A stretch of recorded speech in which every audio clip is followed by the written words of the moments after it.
Alright boys, welcome back to another video. Swaggy here. You can also find me over at Daily Colts. Today we're going to be reacting to our massive win over the New England Patriots.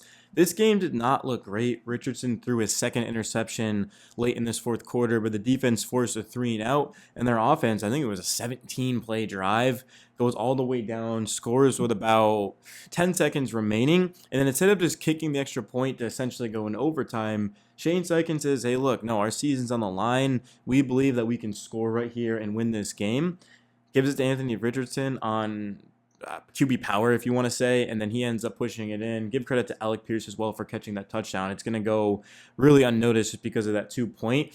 And then Joey Sly ends up missing a 68-yarder by just a few yards. If that had been a 65 attempt, guys, that's probably good, and our season is over. The Texans did just win. Of course, Trevor Lawrence left with a concussion. Who knows if he had stayed, if the Jags would have won that, because they were, it was like neck and neck when he did leave, and they were tied.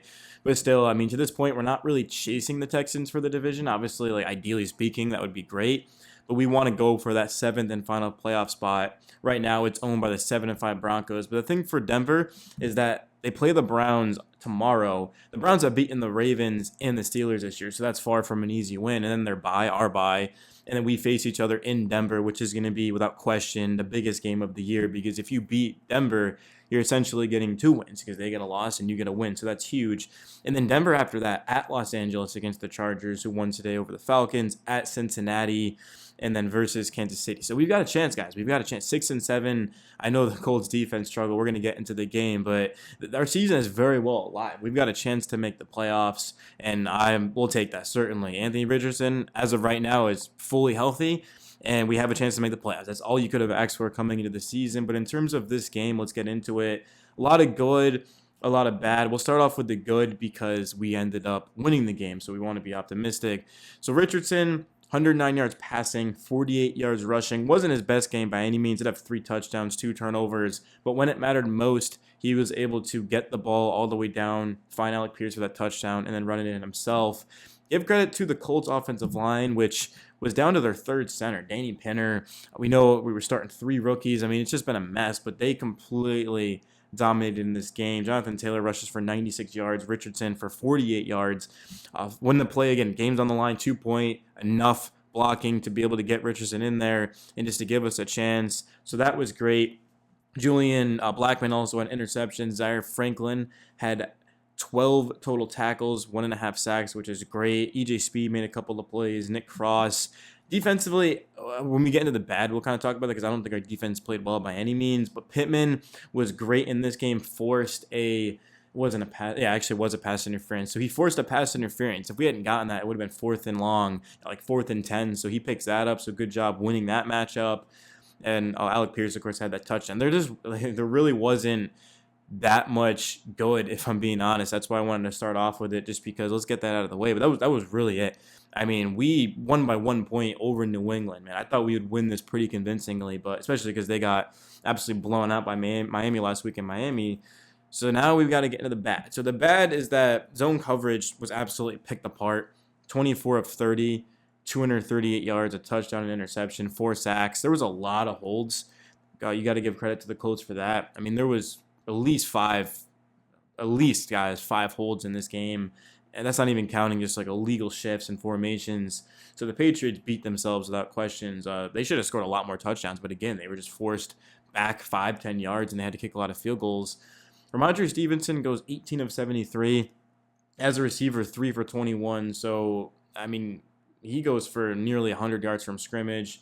Did not score, which is good. Antonio Gibson crushed us. He did score 7 for 62 on the ground. That's 8.9 yards per carry with that tutty. Drake May, 5 for 59. So May just absolutely, I'm not going to say he outplayed Richardson because Richardson did have the touchdowns and had that 2-point, but Drake May was a lot more efficient.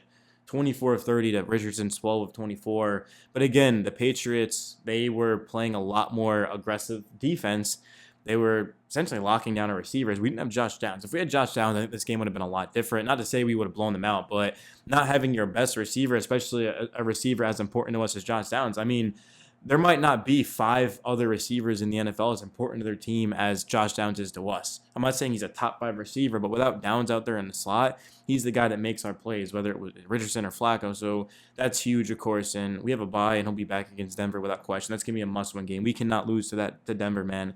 I mean, I guess we can. Like, they'd have to lose to the Browns because we're essentially relying on Denver to play very, very poorly their final 3 games. Maybe lose all 3, maybe lose 2 of those 3, and give us a chance. So we cannot lose to them in week 15. It just can't happen. But again, we kind of want to focus week by week right now and talk about the Patriots and then get into that bye week. I mean, I guess technically we are already onto the Broncos because we don't play in our bye, and then we've got Denver, but still.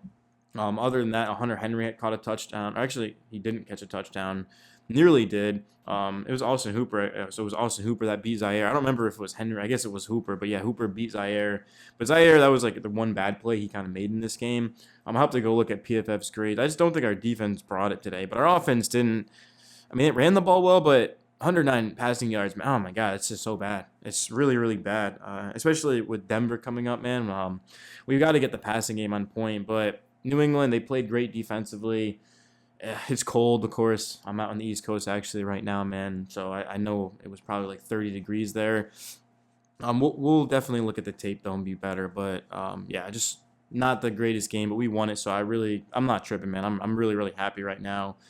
But yeah, we did give up, of course, 7 for 75 to Hunter Henry. Austin Hooper 4 for 42. It's just attacking that zone coverage. I'm not the biggest fan of Gus Bradley's system, because it's just so easy for the quarterback to just sit in there and just pick it apart. And as long as you're getting protected too, he wasn't under the most amount of pressure. He was sacked 4 times, but it wasn't like our D-line was just wreaking havoc. I mean, he had plenty of times to just kind of sit back and let someone get open, but he also got rid of it quickly. And we saw just quick slants and just sitting in the soft spots of the zone. So I really don't understand why we didn't blitz more and just make May get rid of it quickly, because he is a rookie quarterback. But a lot to complain about, but at the end of the day, like I said, we're 6-7, 3-4 on the road. That's sort of the problem, man. Under 500 on the road, but our biggest road game is yet to come. So, yeah, we'll have to wait and see what happens with the Browns-Broncos game. Denver 7-5. Would love for them to lose and go to 7-6. Because then if the Colts beat the Broncos, well, the Broncos go to 7-7, the Colts go to 7-7, and the Colts have the tiebreaker, so they'd actually be into the playoffs. But that's the thing, is relying on other teams to win is never a situation you want to be into. So we'll see what happens. But we look at the Colts schedule after Denver. It's very, very soft. It's tanking teams after tanking teams. So, of course, Broncos and then Titans, who got blown out by the Commanders today in Washington. New York Giants, who to that point, week 17, I mean, they're going to be focused on the draft. And then week 18 against the Jags, who will bring it. Thankfully, it's in Indy. If that was at Jacksonville, I would just mark it off as a loss. We don't win there, obviously. But it's at home. Yeah, the phone rang, of course. Yeah, of course, the phone started ringing. And the Jags, I'm sure they'll play their starters. They'll try to beat us. If they have a chance to knock us out of the playoffs, like, they're going to bring it. But, again, you got to beat the Jags. They're 2-10. You're at Indy. So, I mean, I think our season ultimately, it came down to today. We won that. Now it's going to come down to Denver. But, man, if we can just completely turn around the way we played today and find a way to win that game. I mean, of course, we've seen in the past where the Colts had a chance to go to Duval and get to the playoffs, so we can't get complacent. But still, I mean, it's really hard to complain much from today. Yes, we've got to be better, but I'm looking at the sense of making the playoffs, right? Being a playoff team. So it'd be disrespectful to make the playoffs, and then the Colts come out here and give up 250 yards rushing, and Richardson throws for 100 yards. So we got to clean this up, but I feel like this win will definitely help the confidence of Richardson and get Josh Downs back and defensively clean this the hell up and just be ready to ball. But yeah, that's all I got for you guys. Peace. Subscribe to Swaggy. Subscribe to Daily Colts. I'm out.